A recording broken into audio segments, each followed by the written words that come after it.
जळगाव शहरातील कालिका माता चौफुलीवर बुधवारी रात्री डंपरनं एका 9 वर्षीय बालकाला चिरडलं होतं। त्यानंतर संतप्त नागरिकांनी डंपर जाळत रास्ता रोको आंदोलन केलं। यावेळी पोलिसांनी मयत मुलाच्या पालकांसह नातेवाईकांना देखील मारहाण करत लाठी चार्ज केला होता। याच्या निषेधार्थ आज शहरामधील महिलांनी जिल्हाधिकारी कार्यालयावर धडक देत जिल्हाधिकारी आयुष प्रसाद यांना निवेदनही दिलं। तसेच लाठीचार्ज करणाऱ्या पोलिसांवर कडक कारवाई करावी, घटनेच्या ठिकाणी सिग्नल बसवावेत, तसेच अतिक्रमण काढावं आणि स्पीड ब्रेकर बसवण्यासह विविध मागण्यांचं निवेदन देखील यावेळी सादर करण्यात आलं। यावेळी महिलांनी आमदार सुरेश भोळे यांना देखील पोलिसांनी धक्काबुक्की केल्याचा आरोप केला आहे। कालिका मंदिराजवळ 9 वर्षाचा निष्पाप मुलाचा जीव गेला।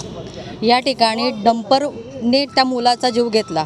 वास्तविक पाहतात तो रस्ता वर्दळीचा आहे, रहिवासी एरिया आहे। त्या ठिकाणी अवजड वाहतूक इतक्या फास्टमध्ये जात होतं की त्या याच्यावर नियंत्रणसुद्धा नव्हतं। आमची सगळ्यांची मागणी तीच होती प्रशासनाकडे की तुम्ही त्या ठिकाणी अवजड वाहतूक ज्या आहे त्यांना एक टायमिंग द्या किंवा अवजड वाहनांना बंदी घाला किंवा त्या अतिक्रमण खूप आहे, अतिक्रमण काढलं जायला पाहिजे। कारण की ऑलरेडी रस्ता खूप छोटा आहे, अतिक्रमणामुळे रस्त्यावर खूप वारंवार अपघात घडत राहतात।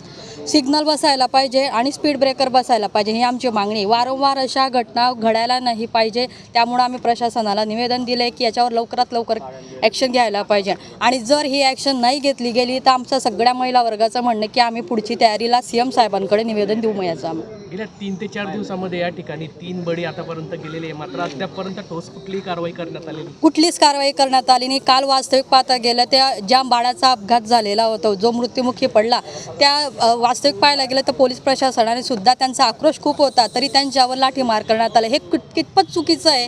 कोणत्या अँगलने हे बरोबर वाटतं आहे की तुम्ही ज्या व्यक्तीने त्याचा स्वतःचा मुलगा गमावला आहे आणि तुम्ही त्यांच्यावरच लाठीचार्ज करताय? हे सगळ्यात चुकीचं या ठिकाणी। तर आमची विनंती ती पण आहे की पोलीस प्रशासन आमच्या सुरक्षेसाठी राहतं, त्यांनीच आमच्यावर लाठीचार्ज केला तर कोणाकडून अपेक्षा करायला पाहिजे?